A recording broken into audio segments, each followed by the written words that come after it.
everybody, we're having a simple weeknight pasta tonight. It's a one-pot pasta with spaghetti, ground beef, Italian sausage, mushrooms, onions, tomato paste, broth, water, basil, oregano, pepper, and garlic.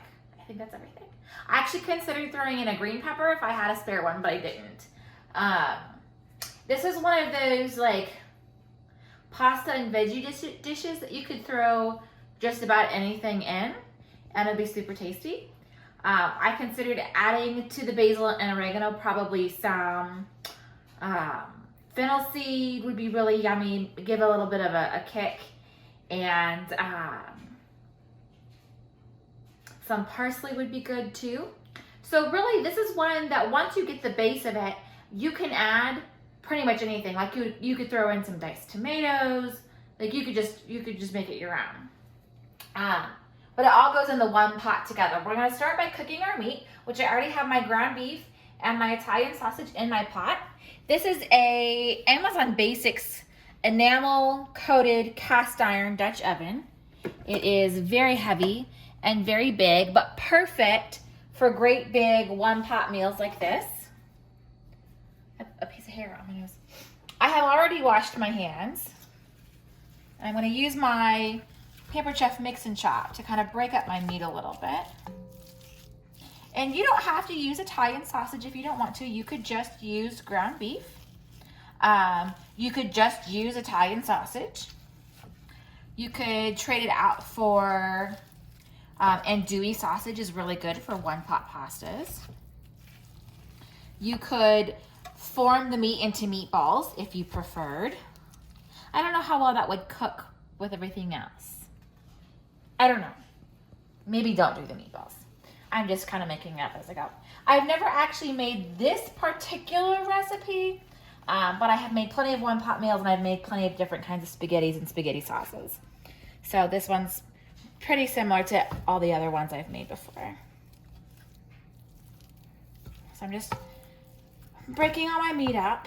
I've got the burner turned on high, but I didn't preheat it, so it's going to take a minute to warm up.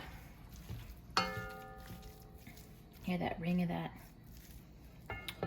enamel. I have pre-chopped onion from one of the last times I chopped an onion. And then we're using 2 packages of sliced mushrooms. They're 8-ounce packages each. If you're not a huge mushroom fan, you could just do the 1 package. A couple pieces that don't look good. You could do no mushrooms if you don't like mushrooms. I would do some sort of veggie, so if you're going to take out the mushrooms, maybe add in the green pepper. What makes you say that those didn't look good? This one's a little gooey. Oh, well, yeah. I'd say if it's not. And it's got like a little white goop right there, and I don't know what that is. Right. So it's basically me playing it safe. Oh, yeah. And this is like, Thank you. I don't know, it's a little fuzzy. It looks weird. So I would rather be safe than sorry when it comes to food and food safety. Right. So, and the thing about mushrooms is, you know, I buy my groceries a week at a time. So I bought these last Friday, and now it's Friday again, which it's not Friday when you're watching it, because if you're watching it when this comes out, it's either a Tuesday or Thursday. But for me, it's Friday. So it's been a whole week since we went grocery shopping. So mushrooms don't last as long as I want them to. Yeah, they were probably pretty pure white when we picked them up, and Yeah. they've had some time to age in the. They're still good. They're not bad. Right. I just pulled out those 2 that looked a little questionable. So it says to cook the meat and the veggies together at the same time. My ground beef had a little frozen spot on the bottom, so I wanted to cook it a little bit on its own first before adding in the mushrooms and the onion. And the garlic too. And this gives you a chance to blend the meats. Yes, it does. It does. Because the original recipe does not have Italian sausage. It's 1.5 pounds of ground beef. But I only had 1 pound of ground beef. And I had the leftover sausage. So I figured I would use that before it went bad. Oh, yeah, so clearly this is an example of how this is a recipe that you can modify. Yeah, so once you get the hang of any recipe, really. You can modify it to make it your own.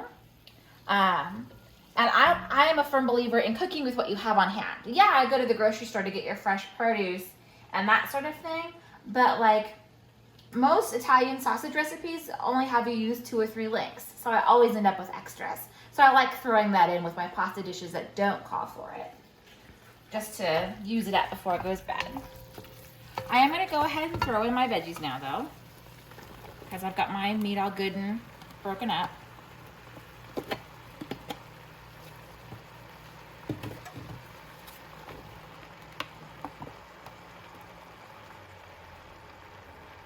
I don't know that that's supposed to look like that. I don't know. I'm not a big mushroom person, and so it's hard for me to not go, well, it is fungus. And I mean, it is fungus, so it is weird. yeah, but it's different than what we mean by Yeah. they're mushrooms. So, now that I'm done kind of breaking up my meat, I'm also going to switch away from my mix and chop because I don't really need it now. There's my onion. What, did those pieces not look good? Nah. Okay, thank you. Okay, and then I'm going to press my garlic. And this is a really big clove, so it's probably going to come out the sides. Yeah. If you do not have a garlic press, you can use, sorry, I have to use my muscles for this one, it's such a big clove. You can use dried minced garlic. Instead of 3 cloves, you would do 3 tablespoons. If you don't have minced garlic, but you have powdered garlic, you can use 3 teaspoons of garlic powder. That's roughly the correct ratio. If you have a garlic press, use your garlic press, because fresh garlic is always better. Yeah, it's really not so expensive either. I just picked some up today. Yeah. And fresh garlic's pretty cheap. And it's like onions, it keeps pretty well. Oh yeah, I don't know that I've ever had to throw out garlic for going bad. Sometimes the center pieces I've thrown out, but it's pretty rare.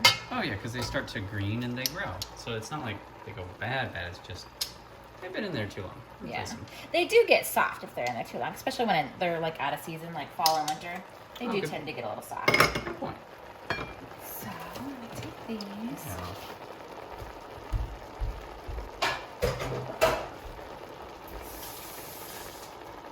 Just rinse some of that garlic off my fingers because that smell tends to stick. And I'm switching over to a spaghetti rake just because I don't want to use 3 different utensils. And I'll use this for the spaghetti.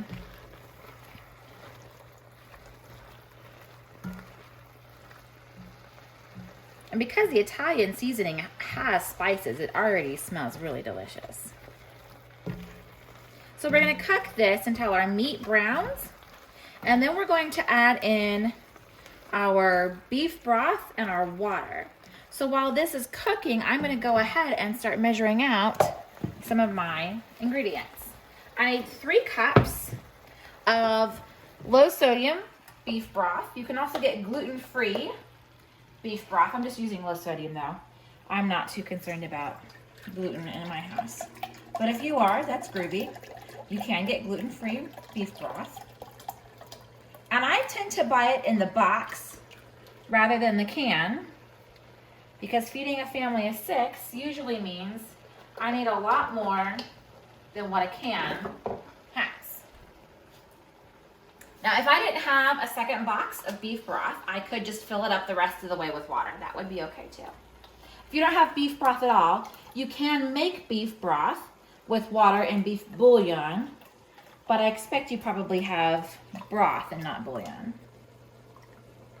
And you could also just use plain water. So this recipe calls for 3 cups of water 3 cups of broth and 2 cups of water. And then the box that still has broth in it will go in the fridge so that it stays good.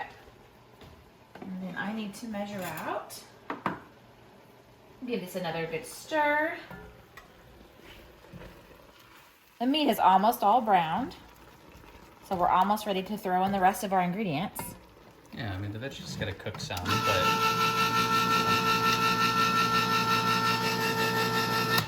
Yeah, so, but it's still gonna all cook together for quite some time. Yeah, we'll reduce heat and cover and simmer for 20 minutes once we have everything in here. So it's not like if the veggies aren't done now, they're not gonna get cooked. That's not how it is. So I need 1 cup of tomato paste. And I like to use my measure-all for measuring out ingredients like paste, because I can fill up the dry side and then push it out. And it's a lot easier to clean in the long run. Okay.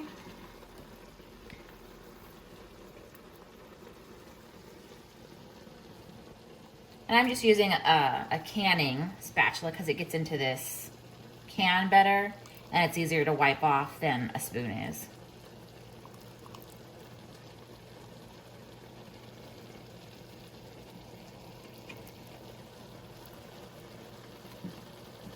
And I'm measuring it out because I can never really remember.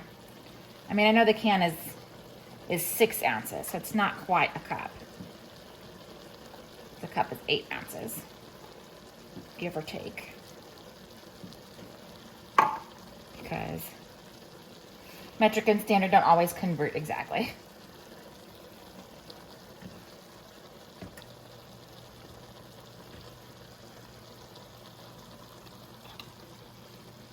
Always be careful when you're picking up canned lids because they have sharp edges.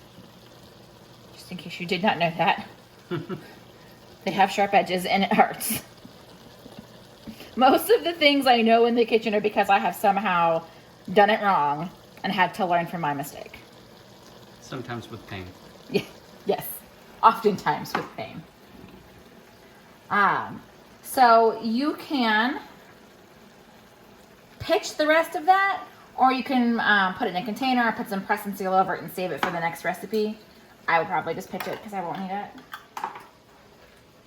I won't use it soon enough to make it worthwhile.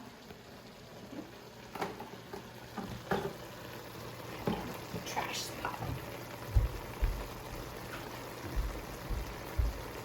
Okay, give this a stir. That steam. All right, this is good. We're gonna add the rest of our ingredients.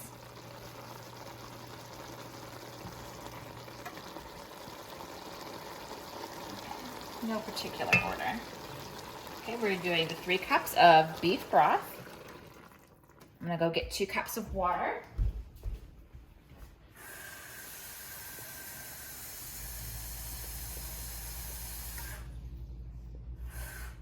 Now this feels like a lot of liquid to me. But we're cooking a whole pound of spaghetti, so it should be okay. And I did up the spaghetti amount, but I didn't up the liquid amount. So I'm really hoping that I didn't mess that up. I think it'll be fine though.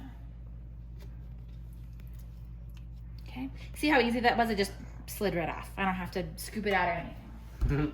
Yep, it's fun. Okay, and we need 1.5 teaspoons of the oregano and the basil each. And then about 3/8 of a teaspoon of a teaspoon of black pepper. I'm not going to measure that one out. I'm just going to use the grinder and grind it into the pot. And of course, if you have any allergies, you can substitute your meats and things. If you substitute ground turkey for the ground beef, I would be careful to make sure that you add enough seasoning because ground turkey tends to be a little on the flavorless side. Yeah, I don't remember last time we tried ground turkey. It was a long time ago, and that recipe was really complicated, and it had like 13 spices, and it still tasted really bland. Yeah, it was. Yeah, that ground turkey was weird. I think that it was a meatloaf recipe. That's right. And yeah, we left that one thinking, let's not have ground turkey again. Yeah, no, I like turkey, like turkey breasts. I love, and like Thanksgiving turkey, I love turkey. Oh, yeah. Ground turkey is weird, and I like turkey bacon. Yeah. Ground turkey's weird.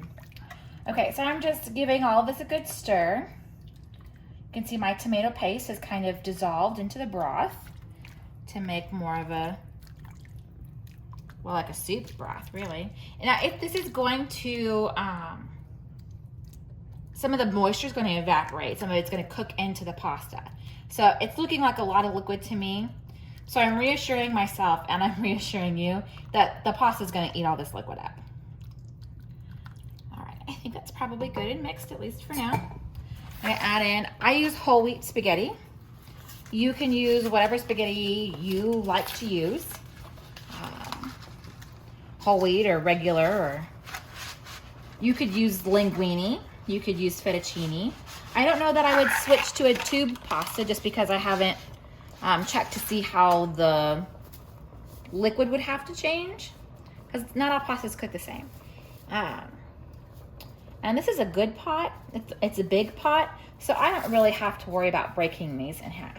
If you have a smaller pot, you don't have a Dutch oven you're working with, go ahead and break your spaghetti in half. It's not gonna hurt it.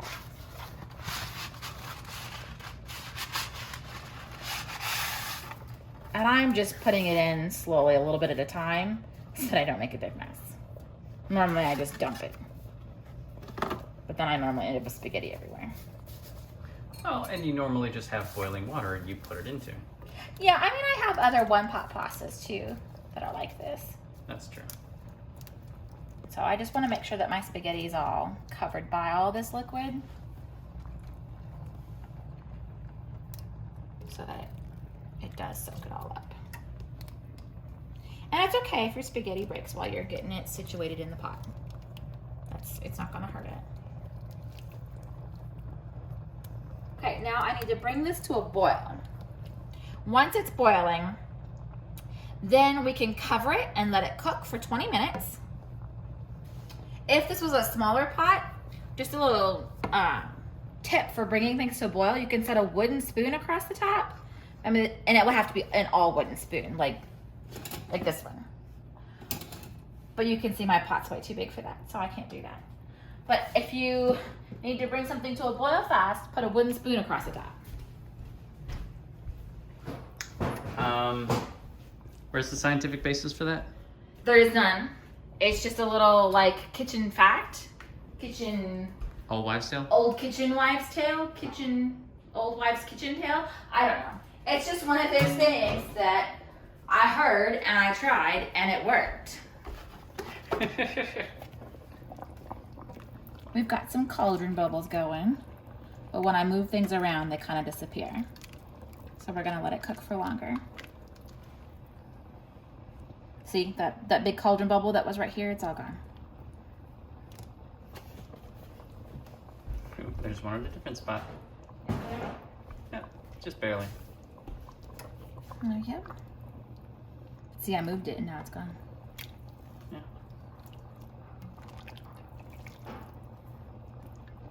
So just looking at this, I can tell that I would rather have had maybe only one package of mushrooms and a chopped green pepper.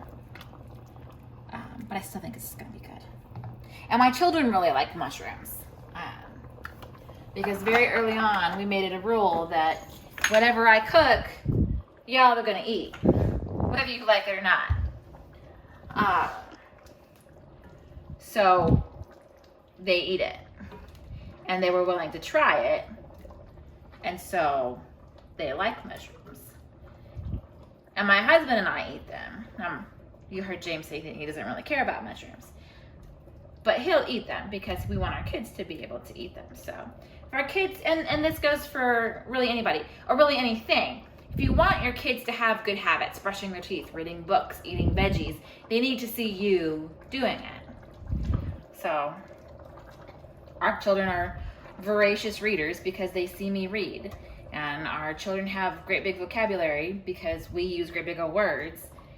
And like great big O. That's a big word. I used voracious a second ago. Give me some credit. And they eat their veggies because they see us eat our veggies. So it's almost ready. Almost. It's almost ready to put the lid on it.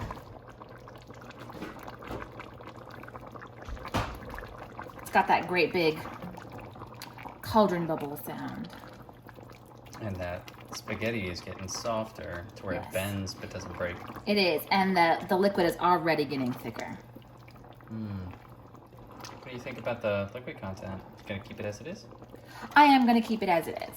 All right. I will probably peek at it after 10 minutes just to make sure that I haven't lost all my liquid. And with the lid on the pot, I'm not super concerned. If we were cooking it just like this for 20 minutes, then I would probably add some more liquid to it because you can see the steam coming up, and steam is hot liquid. So, but with the lid on it, it will keep all that in there. So I'm not super worried about it. And this is boiling fast enough that I am ready to put my lid on. My heavy lid. There we go. And we're gonna let this cook for 20 minutes. And we will be right back.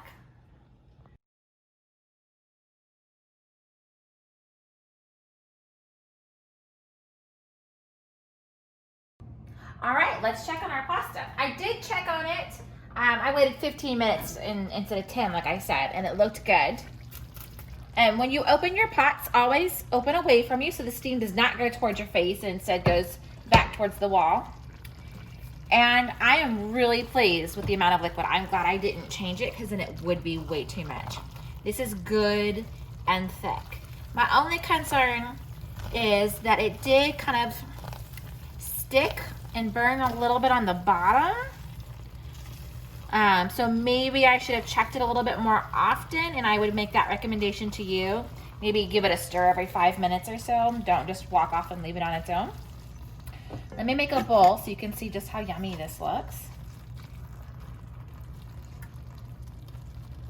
So this should make about 8 servings if they're really big servings. But I think this is probably going to make closer to 10. So we will definitely be eating this tomorrow for leftovers.